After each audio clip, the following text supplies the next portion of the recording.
Саламатсыздарбы урматтуу угармандар, мээримдүү энелер, апалар. Кыргыз Республикасынын эмгек сиңирген мугалими, педагогика илимдеринин кандидаты Гапур Мадаминов агайыбыздан ата-энелер сиздер үчүн китебиндеги бүгүнкү өтүлүүчү темабыз үй бүлөдө балдарга сабак даярдоого шарт түзүү жөнүндө.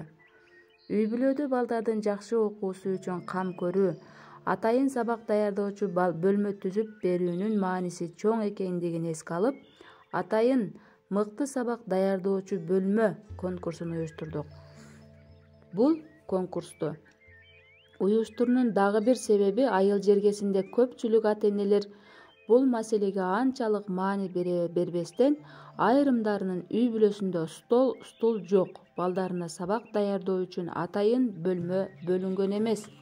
Балдары үйдө туш келген жерде олтуруп, жазып, окуп, каллиграфиясы, көзүнүн көрүүсү бузулуп кыйналууда. Сабак даярдоочу бөлмө жакшылап жасалгаланып, стол, шкаф, диван, кровать иреттүү коюлуп, баары таза, жарык, тынч болсо ошол шарттын өзү балдарды мыкты окууга, иштөөгө тартат, кызыктырат деген ойго келип, бул конкурстун жобосун түзүп, мугалим, окуучулар, ата-энелердин жардамы менен сынакты өткөрдүм дейт агай.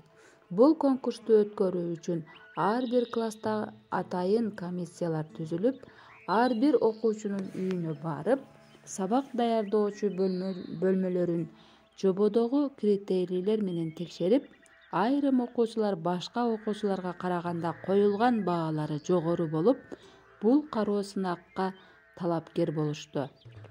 Конкурстун жүрүшүндө айылда ата-энелердин окуучу балдарына сабак даярдоочу бөлмө түзүп берүүсүнө мамилеси кандай экендиги аныкталды.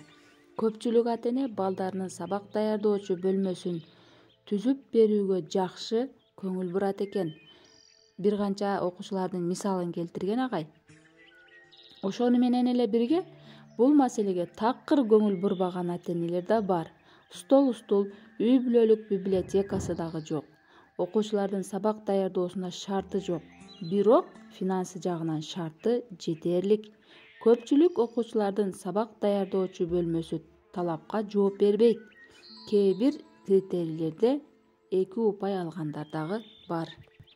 Эң мыкты сабак даярдоочу бөлмө конкурсунун жобосу жана анын максаты ар бир окуучунун үй бүлөдө өз сабак даярдоочу бөлмөсү болуусуна жетишүү.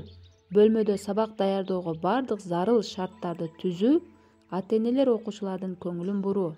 Бардык шарты бар, сабак даярдоочу бөлмөсү бар окуучулардын тажрыйбасын окуучулар арасында жайылтуу. Биринчи бул конкурсту даярдоо, уюштуруу тартиби. Конкурс мына ушул жобонун негизинде өткөрүлөт.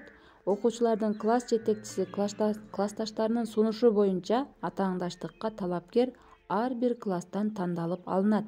Атайын уюштуруу комитетте калыстар тобу түзүлөт.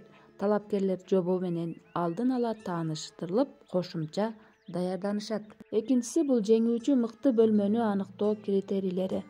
Бөлмөнүн санитардык гигиеналык абалы, тазалык, жарыктын жетишүүсү, ыңгайлуулугу, стол, китеп, текче, шкаф жана башка зарыл эмеректердин болуусу, окуу китептеринин толук иреттүү сакталышы, энциклопедия жана башка адабияттардын болуусу, жаш курагына ылайык окуусу үчүн сунуш кылынган адабий китептердин тизмесинин илинип туруусу, аларды таап окуусу, өз алдынча даярдануу багыттарынын болуусу, анын аткарылышы, күндөлүк режимдин расписаниясынын жазылып илинип туруусу, мүмкүн болсо телевизор, радио, магнитофон болуусу, анын билим алууда пайдалануусу, стол лампасынын болуусу. Үчүнчү бул конкурста жеңүүчүнүн аныктоо жыйынтыгын чыгаруу. Жогоруда жазылган критерийлердин негизинде мугалим, окуучулардан турган комиссия бөлмөнү текшерип, үйрөнүп келет.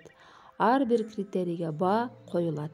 Окуучу өз бөлмөсү жөнүндө билдирүү жасайт же көргөзмө уюштуруп коргойт. Суроо тапшырмалар берилет.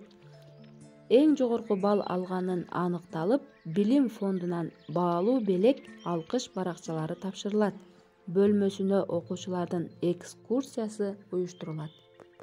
Окуучулардын жакшы окуусуна үй бүлөдөгү шарт, ата-эненин көңүлүн буруусу, моралдык, психологиялык климат жана башкалардын ролу чоң экенин эске алып, жалпы гимназиялык ата-энелер чогулушунда бул маселе жөнүндө лекция, аңгеме, көргөзмөлөр уюштурулду. Айрым ата-энелер менен жекече сүйлөшүүлөр өткөрүлдү.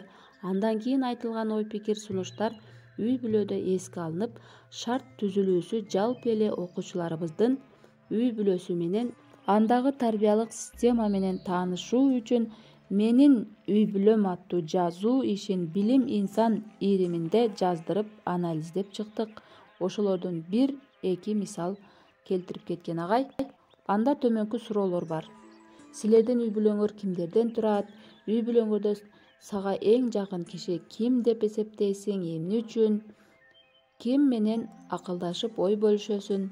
Силердин үй бүлөңөрдө сенин окууңду ким текшерет? Ар дайымбы? Текшерүүдө ата-энең жана үй бүлөңдүн башка мүчөлөрү кандай жардам берет? Сенин үй бүлөңдө китепканаңар барбы жана сен канчасын окудуң? Сага ким үй бүлөдө аңгеме, повесть жана башка жаңылыктарды айтып берет? Сенин сабак даярдоочу бөлмөң барбы? Анда эмнелер бар?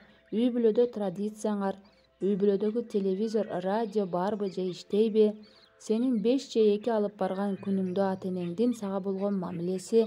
Үй бүлөңөр кайсыл газеталарды алат же окуйт? Кимдерди мисал кылып ошондой бол деп сага насаат айтышат? Үй бүлөңөрдүн жакшы көргөн жомогу, киносу же адабий китеби барбы? Үй бүлөңөрдө сен үчүн кызыктуу болгон меймандардын болуусу? Үй бүлөңөр сыйлаган улуу инсандар? Ата-энең менен бирге окуган китеп? Институт же техникумду окуп бүткөн туугандарың? Сен сыйлаган алыскы жана жакын туугандарың? Жана акыркы суроо, силердин үй бүлөңөрдө баалаган адамдык сапаттар. Мынакей урматтуулар, бүгүнкү тема менен да таанышып алдык. Ой пикир калтырсаңыздар болот.